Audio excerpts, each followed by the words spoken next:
Hello.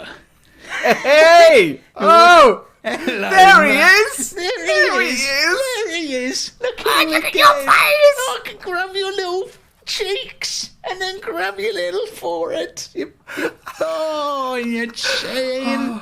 Oh, there he is. Oh, I've missed your face. I missed your face more, mate. Look at this. We're back. We are back. We're inflated faces. You've asked for the face to be bigger I on did. here. Not that anyone listening will have any change to their life whatsoever. Hello, everybody. I'm back. I've got no tan whatsoever because 3 out of the 7 days I was there, it was raining. So, you know, but it was lovely. I got. Where were you? We went to Somerset. Somerset with the in-laws. Well, I can't remember this specific place we were in, but I've been to Bristol, Bath. I've been to Cheddar to get some cheddar cheese and cider. Is that where it's from? Yeah, and some cider. You went to cider to get some cider. Nah. Ah! The land of the cider. And then where else do we go? Oh, we've been to the sea one with the pier, the peery place. There are a lot of piers I know in this country. What like Weymouth. Oh no, it's got like it's one with the 2 dashes, like Walton on the Naze, but not that long. Like with the 2 dashes. It's got a W in it as well. I keep forgetting it. I keep every single day, even when we went, I forgot that it's a really well-known part of the country. Part of the old country. the old country. Ooh. It's So a very- well known, you have forgotten. I have forgotten, but Western Supermare. Oh, That's it. right. Ever been to Western Supermare? Do you know what? I haven't actually. It is. I loved it personally. Had a great time. lovely. Seafood on the beach. Yep, Some arcade games in the pier. lovely. Happy days. Tell you what, speaking of arcade games, so me and the girls had a few days off actually it was the day after Corpse Bride came out with Rachel, so thank you Rachel for last week for being co-host extraordinaire. Have you watched The Birds? That's what everybody Honestly, wants to know. I feel like a fraud, like not knowing it now. And now Rachel showed me the pictures of it a couple of days ago, and I was like, yeah, I've definitely seen stills, but still no recollection of a movie existing like that. But yeah, I haven't watched it yet. I will. Maybe we'll review it. Maybe it'll be another wild card down the line. Happy I do days. apologise. I'll need to make an official apology for somebody that reviews films and doesn't know a Hitchcock movie called The Birds. That is my fault. I will fix that imminently. But yeah, we went to Norwich for a few days, and we went to an arcade, and we got the 2p machine. We was on that for about 10 minutes, and the tickets came flying out. Guess how many tickets we collected it in I want to say 25-minute period. Guess. 25-minute period. Yeah, it was quick. I can't say that it's going to be many. 30? 956. Shut the front door. 950. How? Did you collect someone else's tokens? I think it broke. Right, I think it must have. Wow. But like the girls, so Thea and Hayley were on one part of the 2p machine, so they were doing either side, so they were kind of like dueling on one bit, and Rachel was on another one. I was just watching, but literally on the girls, on Thea and Hayley's bit, the tickets came flying out. Yeah, we had 956. That's how what could you buy with that? Like a we got a BMW prize each. Oh, BMW, not quite. Kind of wish we could, but not quite. No, so you could split it. You didn't have to like spend all of it on one thing. So Thea got a little chili squishy thing, Ooh. and then Hayley got a cuddly toy squid, and I got a skull shot glass, and it was awesome. Oh, Scott shot glass. That's all right. I was going to say if they're just 3 plushies.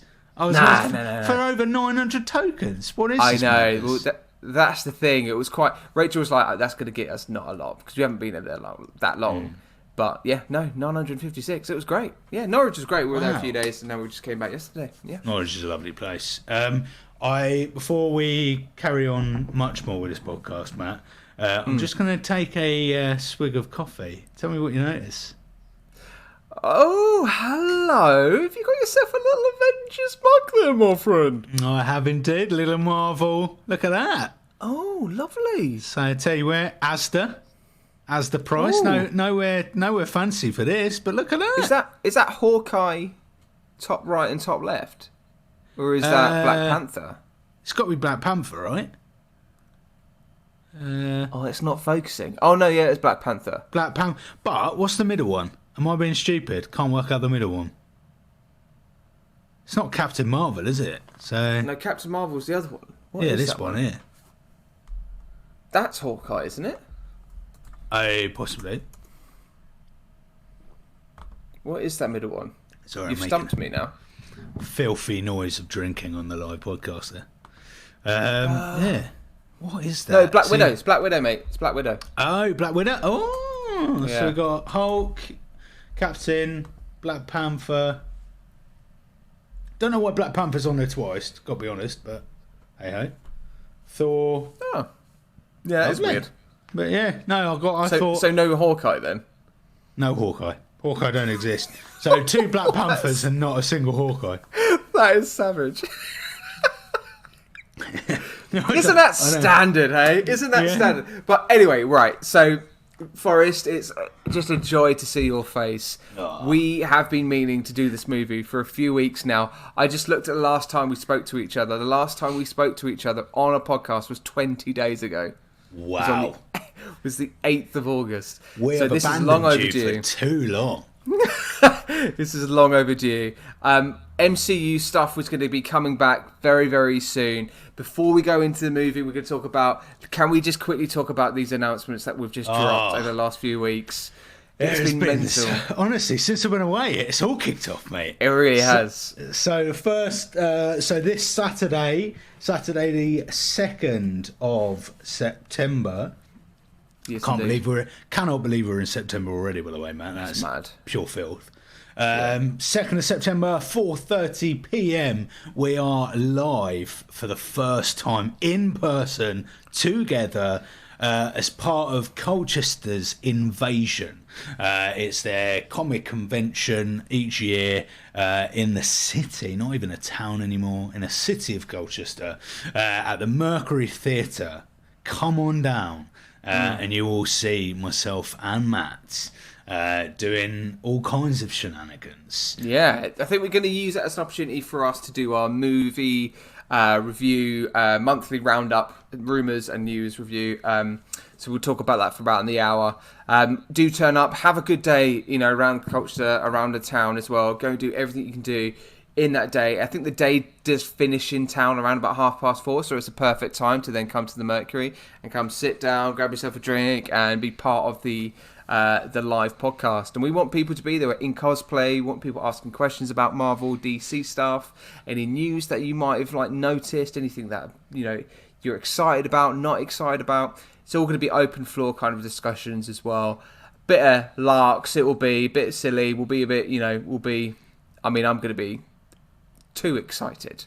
The excitement levels are going to be way up there. It's bound to be great, but there's another announcement that was dropped a few days ago, which is, oh my God. Oh, man. I cannot believe this. We were so quiet about it for ages, and we were like, right, we've got to pick the right time. And then suddenly I received a message from Matt going, it's out there. Oh my God, it's happened. Get out there, go. And we're just posting everywhere.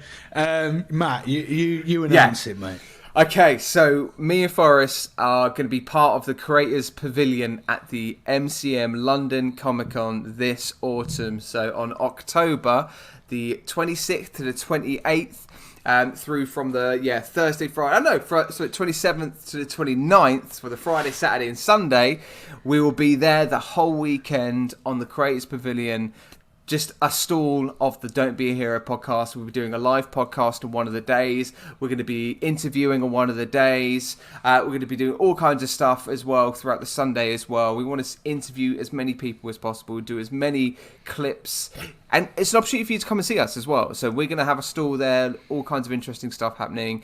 There'll be some free stuff on our table as well. Come and have a chat with us. If you're going to London, MCM Comic Con, it is a huge moment for us as well because, last year we went and we were like, wouldn't it be amazing if we got our own stall here, and thought it was a pipe dream for the next 3-4 years, and literally a year later it's actually happening. I cannot believe it. It is absolutely madness at how true that is. Last year we're like, well, maybe one year, sometime soon, we can grab ourselves a stall. Yeah. And then within a year, oh, we've only gone and fucking done it. We've smashed that target to smithereens.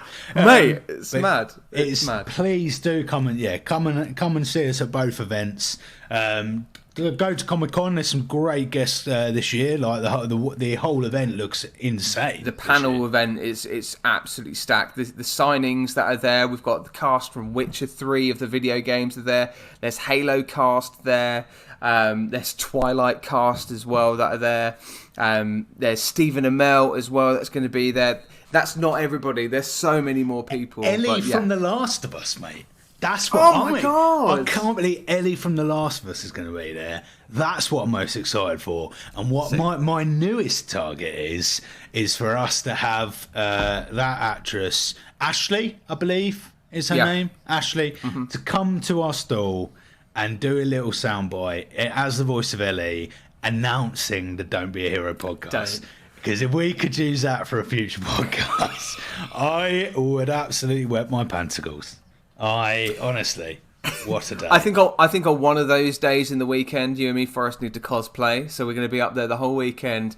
Dear listener, I think it's really important you to be part of that conversation. So we need to come up with some cosplay suggestions very, very soon. So we can think about that on one of the days. I'm thinking the Saturday. Genius. That is Any suggestions, drop us a message. But as you know, we'll stick this on Instagram soon and we'll get some actual engagement. Because whenever we try it in a podcast, no one really replies. But we'll try. Seems to work on Instagram, it's fine. One day we'll get an email. Don't be a hero podcast @gmail.com. Do shoot us an email, it'd be nice.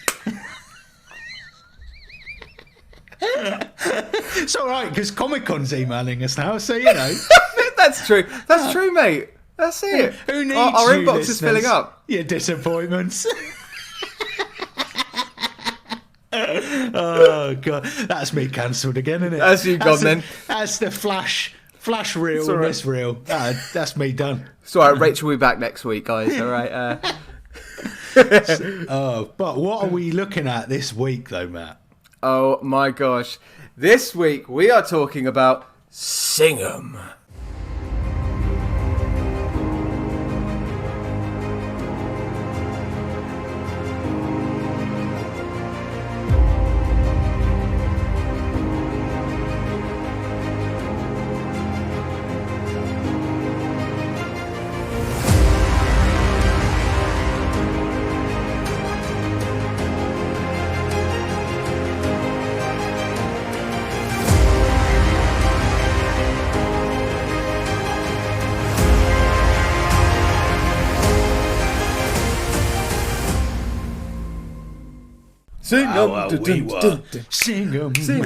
Singham. Oh my gosh, that song has been in my head for about 3 days since I've watched it. It is interwoven into the entire movie, man. That's why. Yeah. I absolutely love Singham.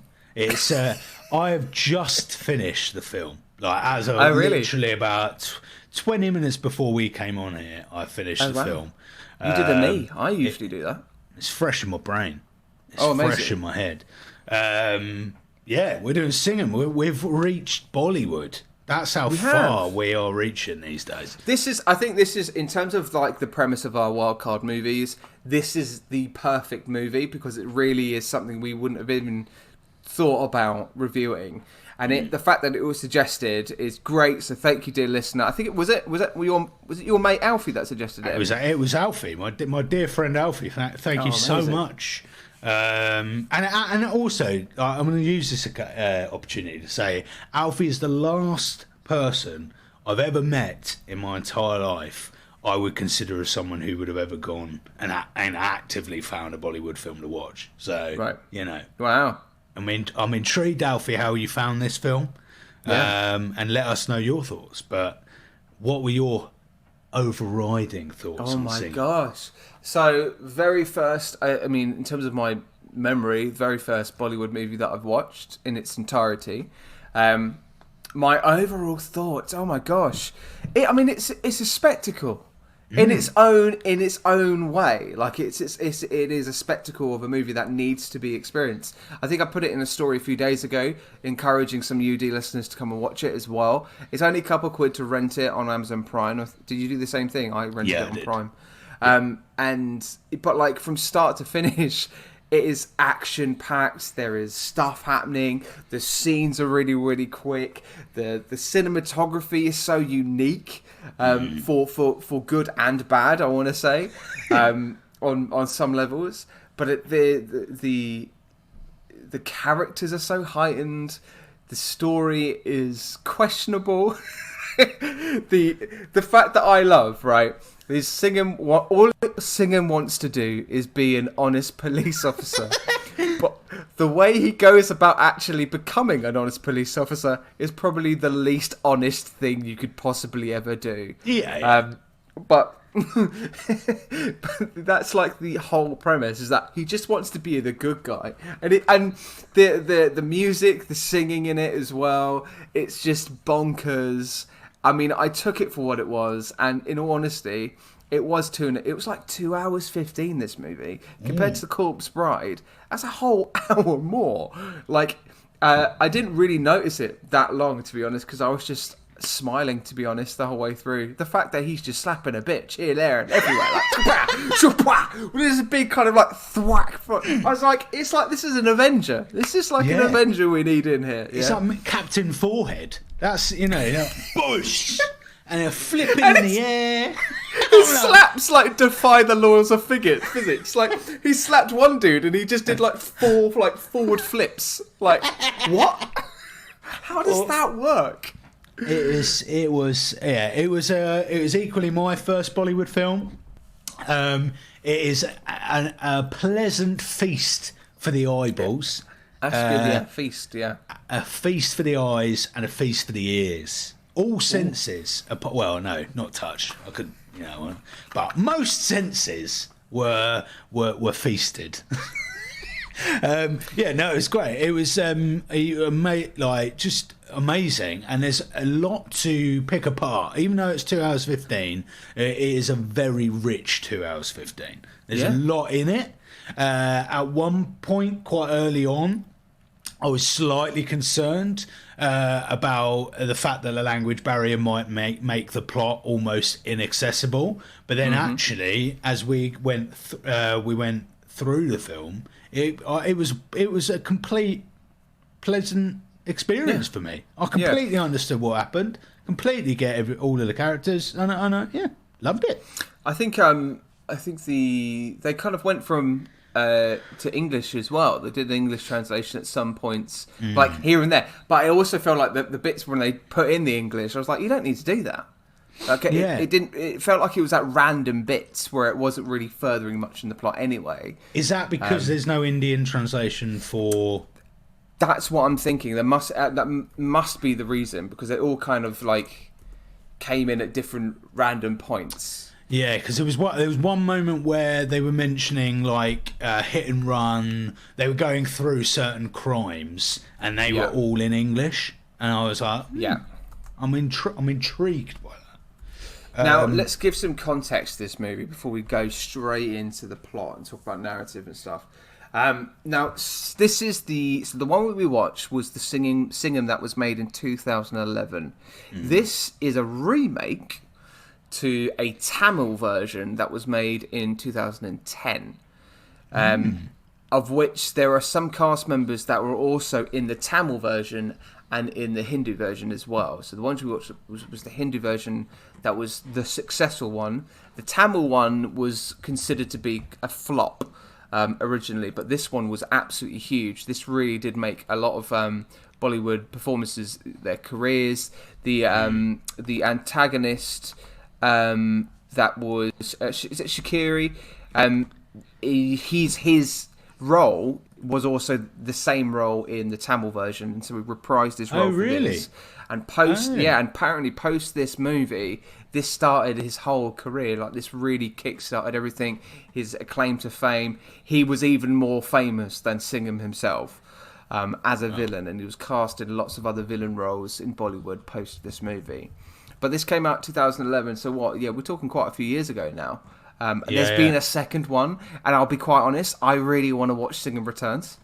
Yeah. Like, I genuinely want to watch it. Hasn't there been like a couple of new ones? I think there's quite a selection of singing movies. I might be completely wrong about that, but I get the impression. So the Tamil version, there's a Singham 1, 2, and 3. Oh. In the Hindu version, there's a Singham and a Singham Returns. Don't know if there's another one since. I can't see that there is. There was one in 2014 with our Singham that we watched. Okay.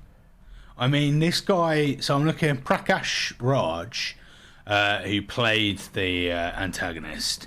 His IMDb is packed, to say the absolute least. He's been in film aplenty. Wow. But yeah, it's and so because what I also did with this, Matt, because I was intrigued into looking a bit more into like Bollywood and the kind of principles of Bollywood movies. Now, Bollywood film is very much about escapism, right? And I think that lends itself to the fact that it's very frivolous in nature. Like, these dances are massive. The action sequences are quite frankly absurd, but they're brilliant. And I think the principles of Bollywood movies. So it surrounds relationships. So it looks at love, which this does. I had a little look at the kind of morality of police, and there are themes about that kind of in Indian culture, but whether this is proper place into a reflection of society, I don't think so. I think this is frivolous Bollywood, but there are minute details that you could associate to the forces across India. I think what made me go, wait, what, in certain moments was where it went from spoken to then just physical violence over the smallest things as well. like literal fight scenes would break out from I think if it was done in Western kind of movies, it would be very, very different. There'd be more kind of context, there'd be more kind of here, there, and everywhere, more kind of sort of explanation. But with these types of movies, and I think you're right, part of the escapism is that it's very clearly, it felt like it was following a formula. In terms of the song, in terms of the introduction of the characters, the introduction of the movie, this big, bold Bollywood music song, and the Singham song, I think, I loved it. I absolutely, in terms of like musical theatre, I was like, I'm there for it. That is amazing, right? It was like proper, like gorgeous camp moments in this movie. And I was like, yeah, with the songs kind of coming in at random points as well. It didn't really further much in the plot as well. It was kind of quite standalone, but it was following some sort of formula, which I think 3/4 into the movie I sort of then understood. But yeah, I mean, it's just the slapping. I just loved the slapping. It was so funny. Like, how does he got what? How that wasn't explained. How has he got a strong hand? Is it a power or is it strength? You're naturally supposed to believe that one tap of the forehead can make a man go into the air, flip 3 times, and land on the floor. That's just... I think the lyrics in the song, in the first one, explain that he has the strength of like a lion and a tiger. And I was like, well, how did he do that? How did he get that? That's the origin that I want to look for. Because it's like a superhero movie, right? We need to understand a little bit more of how he becomes that person. I got a bit confused in terms of the first part of the movie. I think in the it's his brother that gets murdered, isn't it? because I thought it was his father at the first. Yes. I thought his dad got murdered, and the kid that we were looking at was him, a young version of him. Yes. But then later in the movie, that kid was still there, and the mother was still there. It wasn't aged. I was like, oh, okay. Yeah, So yeah. I think it was his brother. I think it was his brother. But then again, were they connected? Because Singham's moved to a new neighbourhood, hasn't he? And that's how he's introduced to, the love interest and all that stuff. So, but has he moved because he wants to investigate his brother's murder? That's what I'm not sure of. I get the understanding I get is that kind of falls on his lap. Yes.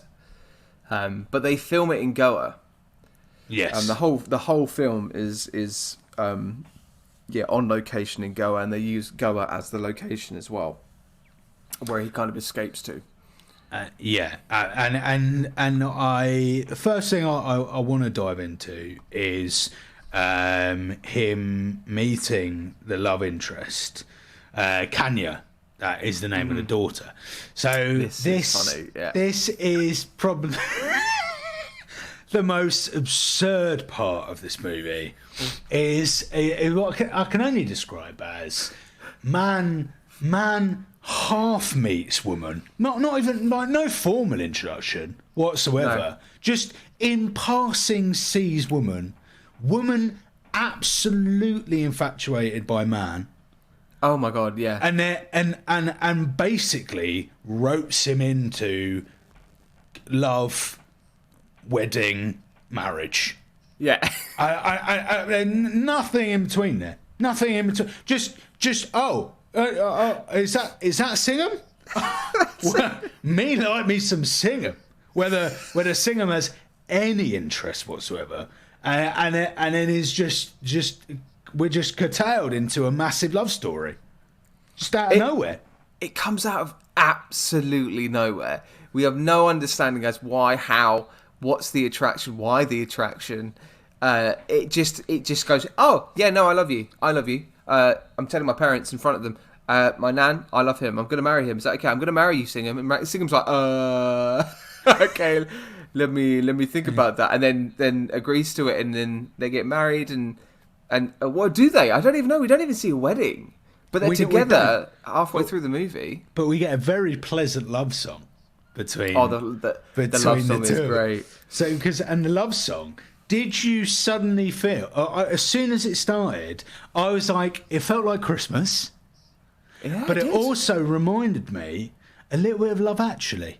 It had the colours of red, like, you've gone and watched that scene, and it very much feels like a scene out of Love Actually. But that's what I mean by, like, the spectacle, like, the pageantry of the songs. Like, it felt like half of their budget went on the music, the songs, the cinematography, and the filming of those moments, because it was all so grandioso, which was, I think, again, it's just really interesting to watch, but again, doesn't serve anything and doesn't really justify narratively, but again, on its own standalone thing, brilliant, love it. We've jumped ahead though.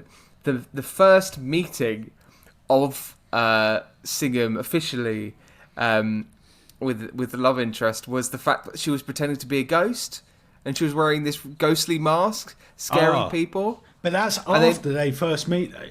They do meet, because he they goes do to meet the before village. that, you're right.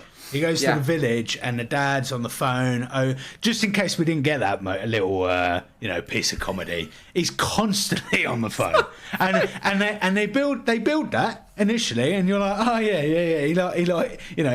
He has to ring his business. I can appreciate that. Every single scene. Gotcha. Yeah.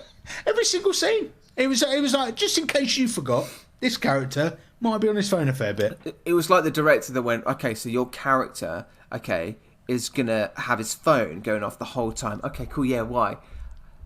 No, your phone is just going to go off the whole time. Yeah. Oh, okay, who am I talking to? No, your phone will just go off the whole time. Just like this, Just ad-lib. Ad-lib what you're saying on the phone.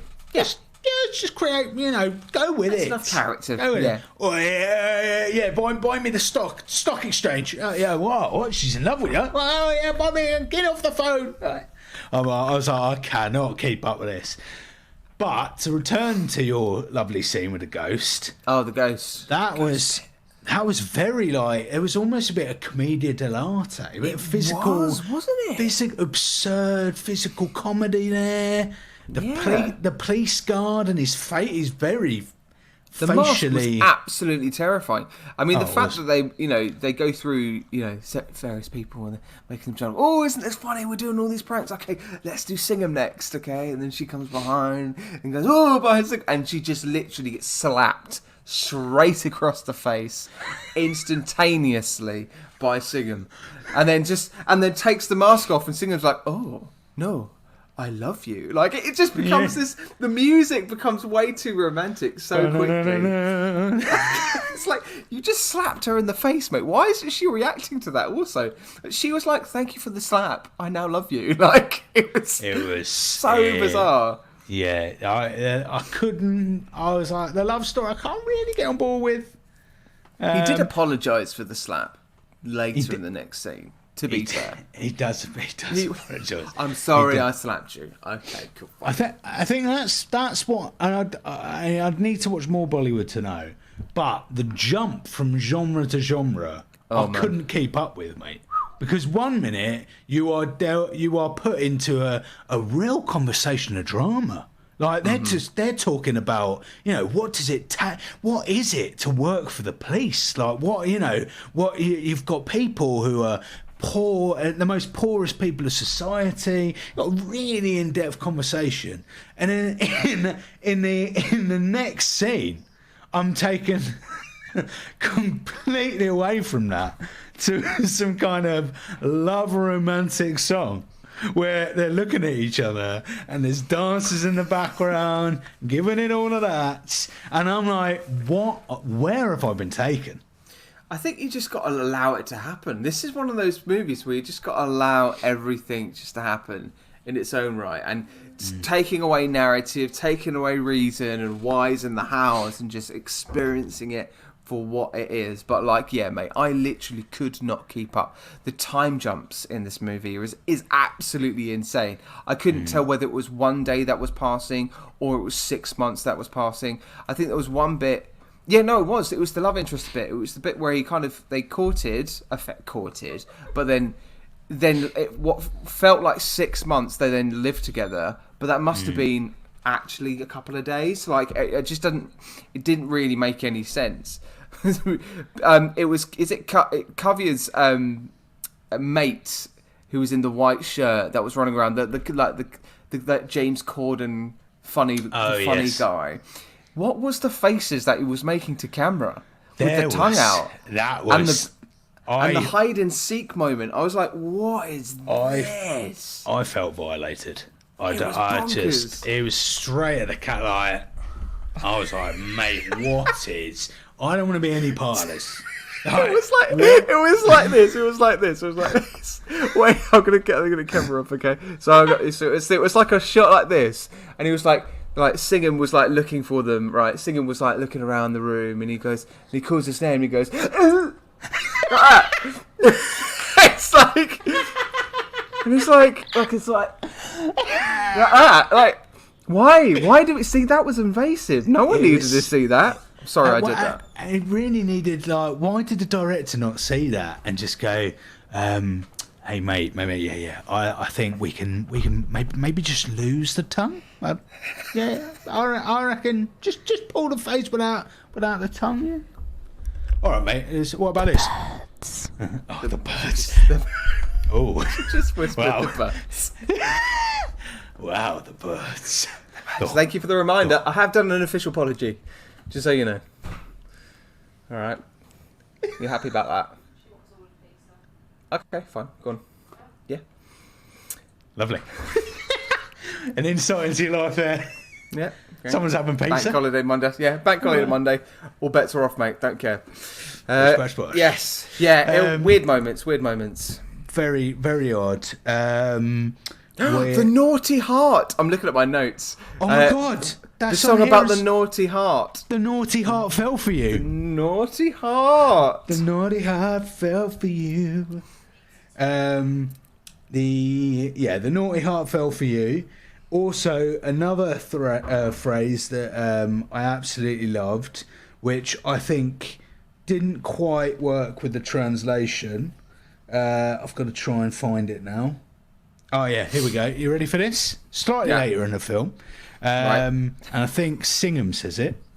Yeah. And the translation, obviously, I can't do the original version, but the translated into the English version is, "When an ant enters an elephant's ears, he can make it dance."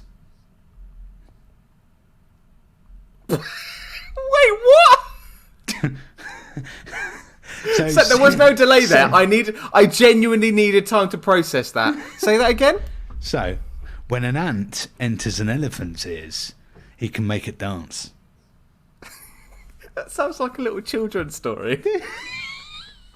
There's a little story called Gerald the Tall Giraffe. Okay, giraffes can dance, can't dance. Okay. Gerald was a tall giraffe whose neck was long and slim, but his knees were awfully bandy and his neck was rather thin. Anyway, that's the beginning bit. Anyway, later on, a cricket turns up, okay, and Gerald the giraffe is all feeling really sad about himself. Oh, I can't dance. Oh. So he goes and meets his little cricket, and this cricket goes, "Oh, you can dance. You got to move with the swaying grass. You got to move with your own little personal song." And he's like, "Oh, I can dance." That's what that's just reminded me of. What a weird segue. What a weird segue that was. I'm so sorry. That is what went through my brain. Yeah, really. Yeah, really.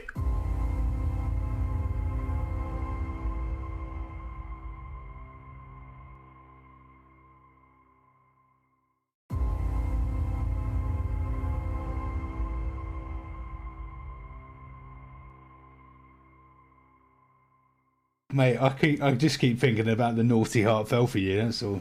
It was, I mean, some of the lyrics were brilliant. I mean, the lyrics for the Singham song is, so good. Oh, Shakira kept saying, "Welcome to Goa, Singham," like 4 or 5 times in a space of 20 minutes. That was amazing. The bits where he just kept going, "Aha, I've done this." It was all phone calls as well. It was all like kind of, look, no, I've done this now to you, Singham. Haha, welcome to Goa, Singham. I've done this again, Singham. Welcome to Goa, Singham. And he meets him first and face to face. How you doing? Welcome to Goa, Singham. It's like, by the way, we're in Goa. It was like a sponsored ad for Goa. Just so you know, this movie was in Goa. Goa. They love a phone. This film absolutely loves a phone, because between that and the Gautam's phone being on a city, I keep getting phoned by the city every 5 seconds. I was like, what is going on, mate? There's phone calls everywhere. They love a phone call in this. The one thing I want to say, so cinematography is brilliant in its own way. Loads of close-ups, loads of different things going on. Now, there is one particular thing that the director put in numerous times, and I really don't understand. Who thought it was gonna? It was the Juttery edit, the Juttery cut. Yeah. So once and I was trying to find meaning. I was trying to go, right, what? Look at specifically the moments that the director's chosen to do it, or the editor has chosen to do this. Why would they have done it? I can't find any reason for it. And basically it is various moments. They'll be running. Normally in an action sequence, so there's one point where they're running to the car. And then, for some reason, the camera you think the first time, Matt, I thought my TV was fucked, because it just juts and juts and juts like a buffering YouTube video, and just jut, and then suddenly goes normal again. But there's no meaning behind it. There's no specific moments behind it. It's just very odd.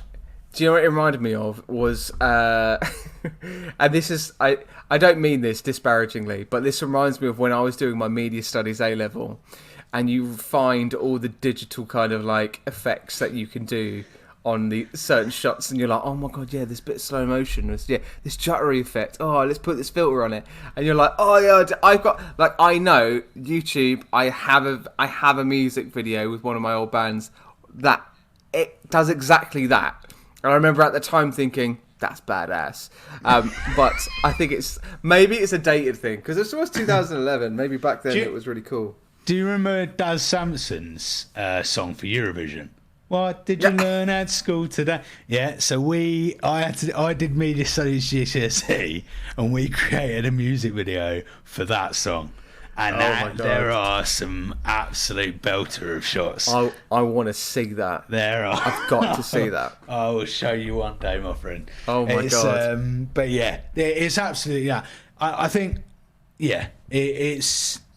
But on the whole, I quite like a different cinematography vibe. I like a little bit, quite cool shots, big Shaun of the Dead vibe. Edgar Wright does it a lot. Like, it's, a lot of cool stuff. But that specific thing was... There's a lot of nods, I think, too, in terms of like what Edgar Wright, other more cutting-edge directors out there, that must have taken traits from Bollywood movies there. Because in terms of like the downward shots, the upward shots, even the there was a bit where Singham crossed to go to sort of like outside. It was the outside when he was calling the bad guys out from the supermarket, and he was like, "Oh, come over here, come fight. I want to, find the person to fight." And he comes out, and they just kind of mirror the shot. He comes out from the right, and then he comes out from the left. It's a little bit confusing because you don't really know which way he's approaching.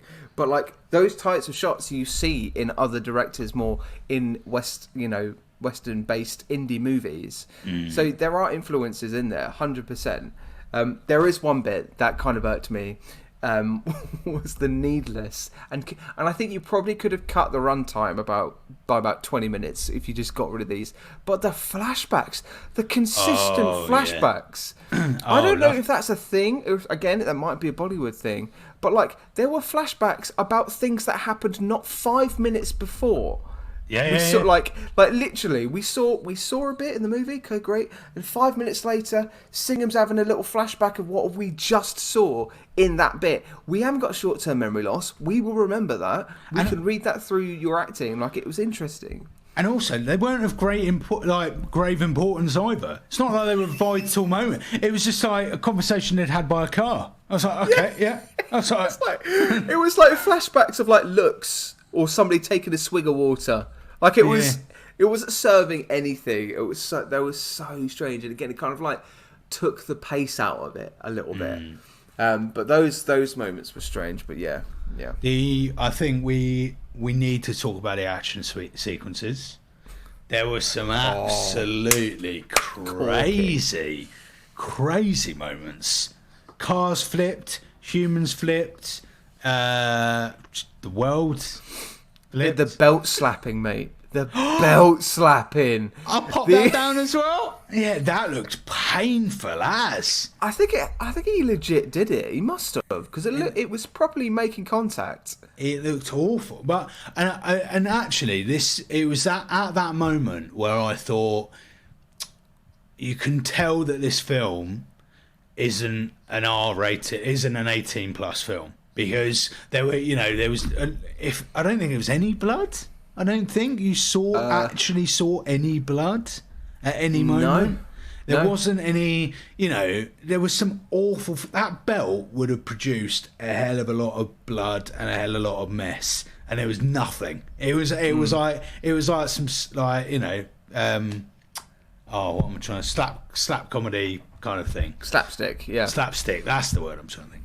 It was very slapstick, but I was like, the poor guy would be like, he'd bleeding all over the shot. His mouth would be a mess, just slapping a belt that hard to his face. So, and I think, I don't know, did that add to it or take away the fact that it was such brutal action, but actually there was no consequence of that action in terms of... But this is the thing, like, the fact that Singham wanted to be an honest police officer, my depiction of an honest police officer is somebody that is maybe more diplomatic than physical, right? At no point was there ever interrogation. It was literally simply, do me wrong, I will fuck you up. That is Singham. Like, honestly, like, but the smallest thing as well.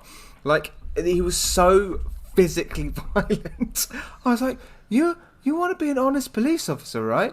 Yeah? Okay, you want to be called that? Okay, well, don't fucking slap people around with a belt in public as well. Like, like you were saying, earlier, in the beginning of the podcast, whether this is a commentary to actually how the police force there their laws. And is it that physical in public? I don't know.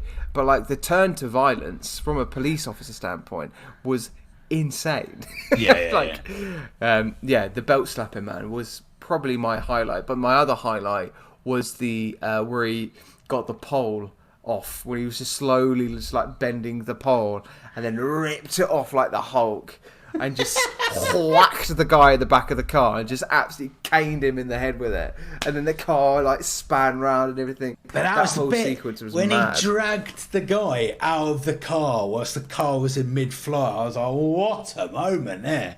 But that in that moment, right, and I'd employ to watch it back, right, how close is that car getting but never lands? It's just infinitely spinning, right? And Singham is evidently in touching distance. He manages to grab a dude from the car, and the car's still flipping, and I'd say probably going quite far, right? Yeah. It's going to be making quite a distance with a flip, and it makes about 10 flips, and still doesn't touch Singham at all. Don't go nowhere near Singham. It's like they must have just had it on a just turning on a crane. This movie defies all the laws of physics and science. It's just it's all gone. This is what I mean. Take it for what it is. If that car's just going to like disappear or fly off into space, that's what's going to happen. You never know. That's kind of what it felt like. Is I never knew what was going to happen next. It was either going to go into more ludicrous absurdity or it's going to be more naturalistic. It was going to go either way. Yeah. Yes. Yeah. Pure nuts, mate. Pure nuts. Let's talk about the actors. What was the finest piece of acting? Chomps. Oh my gosh. I think the antagonist Shikari. I think I can understand why he got so popular post-movie. I think he gave them more depth in terms of his performance, the more layers in his performance. I think everybody else was very kind of like two-dimensional. This is what's happened. It's quite clear that this is like when they read the script, maybe the director went, "This is what happened in your story," and that's it. And that's all they played. And I think in terms of some of the scenes didn't have much depth, but I think that's because I think the scenes aren't there for script. This, the whole movie was about action, songs, fight scenes, car chases, whatever it might have been. It was very focused on that. So there wasn't really much kind of in-depth script character development in this movie. And maybe, again, from our point of view, we've never watched Bollywood movies before. Maybe that's what it's about. Maybe it is more about the spectacle and the kind of the pageantry around Bollywood against kind of actually we don't need to have much character depth and development and sort of more longer scenes and stuff. So we didn't get that. So it's difficult really to kind of mark out who was the standout. But yeah, I would say the main bad guy, the main villain was definitely a standout for me. Oh, Singham was good. But just a superhero kind of character where if you don't really understand the origin of the character or origin of why he is that person, it's difficult to get on board with it. Yeah, definitely. I think I'm trying to find the older guy who has that chat with Singham towards the end about the police and about they don't have money compared to other jobs and their views of the police. Oh, it might be this guy here. He was really good. There was I found there was a couple of good older actors in it. Yeah. Really good older actors. But exactly what you said, Matt, is kind of spot on. Really, is it's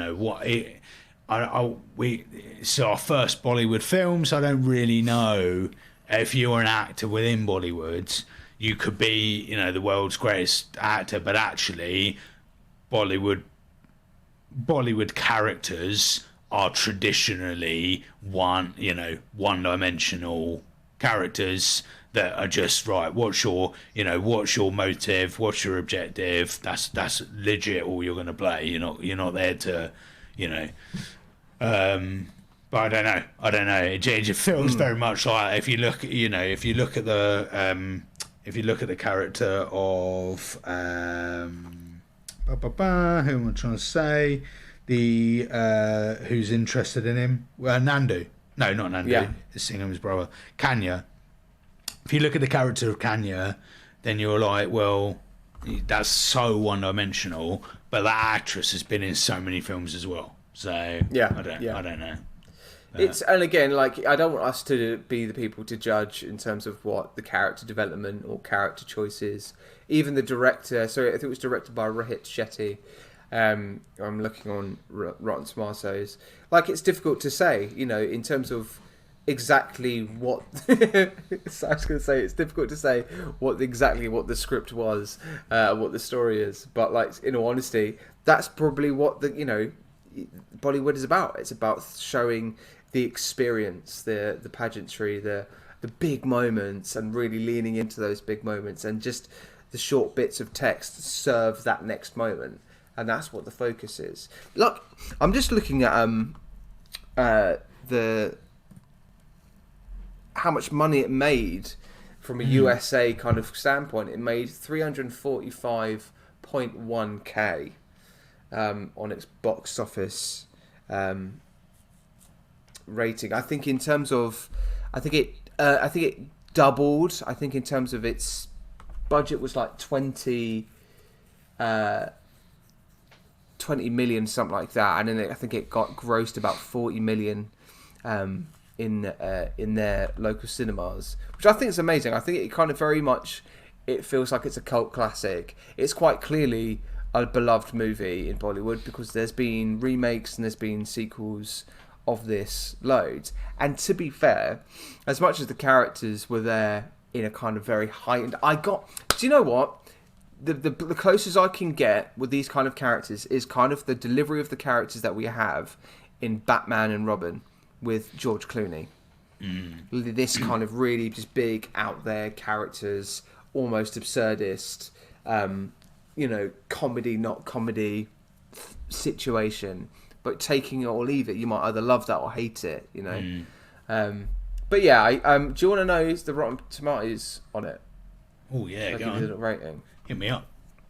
So the tomato meter is 57%. Ooh. And the audience score is 70. To be honest, I think 70 is fair. I think I'd 70, 75. I think that's fair. It's a good film, And Yeah. Would you watch another Bollywood movie? Yes, absolutely. It's actually got me wanting to watch more. 100%. Like, I've now, after watching it, I was like, oh, I'm actually genuinely quite interested in the format, the formula of Bollywood, how it works. Are there more acclaimed ones out there that might actually be good for us to review down the line? I don't know. Maybe ones that are more superhero based. I'm really open to it. I genuinely was really appreciative of us actually doing this. It was a good experience. It was indeed. What would you give your crisp rating? Oh my gosh. Sorry, I yawned all the way through that sentence. You really did. What would you give your crisp rating for this wonderful, wonderful movie? I am going to give it's a packet of Pom Bears. Packet of Pom Bears. It's a packet of Pom Bears. Like, it's like, it's fine. You know what you're getting with Pom Bears? They melt in your mouth. They don't stay there for long. You enjoy it. There's not enough, but like, you might want a second little packet, because that's what I want. I want to watch Singham Returns, so it's left me wanting more. That's for sure. I enjoyed some bits. I really appreciated and enjoyed the spectacle of it, and it being the first watch for me in terms of Bollywood movies. I, as a movie goer, and as somebody that is very much driven by entertainment through character development, narrative, and sort of like subtext, there was none of that. Or very minimal in terms of character development. So I just kind of had to suspend that and allow it for this movie. So yeah, a packet of Pom Bears, I would say, mate. What about you? Oh, nice. I would go for paprika Lays crisps. Oh, okay. because it's something, it's Bollywood, so it's not Western. So it's like Lay's. You have to go elsewhere to get a wonderful packet of Lay's. That's true. And paprika is a gorgeous flavour. It's got flavour to it. It's got flavour. It's got bite, but it's something I wouldn't ordinarily see. Oh, that's a really good way of putting it. Mine sounds really boring now because it did have a lot of flavour to it. It did. It packed a punch. I thoroughly enjoyed it, and I would absolutely watch another Bollywood film. I thought, I don't think I've seen a lot of because even when I saw what's the program that's been on Netflix, that Squid Game, because Squid Game. There was a dub of, so we watched a dubbed version. I don't think I've watched a non-English movie or TV series with just subtitles. Like normally I have it dubbed. So and I find it quite difficult to be, because you're watching the subtitles, but you're also trying to actually watch and engage in what's going on. But I had a brilliant time. I managed to watch what's going on, understood what was going on, thoroughly enjoyed it. It's definitely got me intrigued for another Bollywood. That's for sure. 100%. Maybe down the line, mate, another wildcard movie. We'll be doing ourselves another Bollywood movie. How about that? Bish bash bosh. Yes, please. Oh, amazing. Right. So what's coming next? Well, we've got our in-person live podcast that's coming on Saturday, the 2nd of September. Now, whether we decide to use that as our release for Wednesday next week, we don't know. It might be, it might not be, so who knows? But what I do know is that we will now pause on the wildcard movies. So we did Interstellar, we did Corpse Bride, we've done Singham, we've done a wonderful little summer trio of wildcards. I think it's time for us to jump back on the Phase 4 train, the never-ending Phase 4 train, what feels like as well. We finished... Oh my God, mate, right? We finished with a Hawkeye. Okay, so the last thing that we did was Hawkeye, which feels like an absolute decade ago. Wow. So it does go to show that now is the time to get back into the MCU, do what we do best, talk about Marvel, deep diving into Phase 4. So what is next on our timeline on date of release post Hawkeye? Give it to me. I'm trying to I was hoping you'd extend your little remarks slightly further, just while I peel that information off of the interwebs. In order of release, here you go. Here we go. I've found it. So we did the miserable Eternals. we did Hawkeye. So we are, believe it or not, mate. Jesus Christ. How much have we got left? So we've got 1, 2, 3, 4, 5, 6, 7, 8, 9, 10 things off of Phase 4 to do. This is going to take us the whole year. Mate, I don't think so, because it's not that much left. But yeah. But I think it will, because we've got Christmas movies coming up as well. We'll be doing all that. True. The next time we do Wild Card will be Christmas, most likely. Mate, so the next film though, so it's a film. It's the next one we're looking at. Well, we're both going to be very happy. Released December the 17th, 2021. Oh, what is that? It is Spider-Man. No Way Home. Oh my God! Yeah, we've reached the big one. Yes! This absolute gigantic movie this is, mate. Oh my gosh. Okay. Yes! Brilliant. Okay. Well, I'll tell you what as well, that's going to give me the perfect opportunity as well to watch any of the deleted scenes. I haven't watched any of the deleted scenes or kind of the extended editions of A No Way Home, so I'm going to invest in that before we talk about it. But my God, what a movie. What a movie to talk about. Bish bash bosh, mate. So it's gonna be a huge one. Can't wait. But we'll see you next week for the stream of our first live event. One of 2 massive live events in the next couple of months. It's just mad, Matt. It's mad. Mate, look at us now, Look at mate. us doing things. Look at us doing the things. Within 2 years, 2 live events. It's great. What a It's life. awesome. It's really great, and this is a testament to you, dear listeners, just listening and supporting us and following us on Instagram. Really appreciate it. We're excited. This year's been massive for us already, and this is going to keep us going all the way to the end of the year. Like, what's going to happen in 2024? We've got to make some plans, Forrest. We have. We got some plans. We'll create some big plans. We're going to be doing games soon. We'll cover a couple of games. We'll have a bit of extra content for you. We might also have a little idea for bonus episodes moving forward. Yeah. That might be coming soon. So yeah, watch this space. Loads building up on the Don't Be a Hero podcast universe, mate. Oh, amazing. Thank you, dear listener. Appreciate the heck out of you. You take care of yourself and whatever you're doing right now. All right. See you later, Forrest. See you later, man. Bye, my friend. Bye, dude.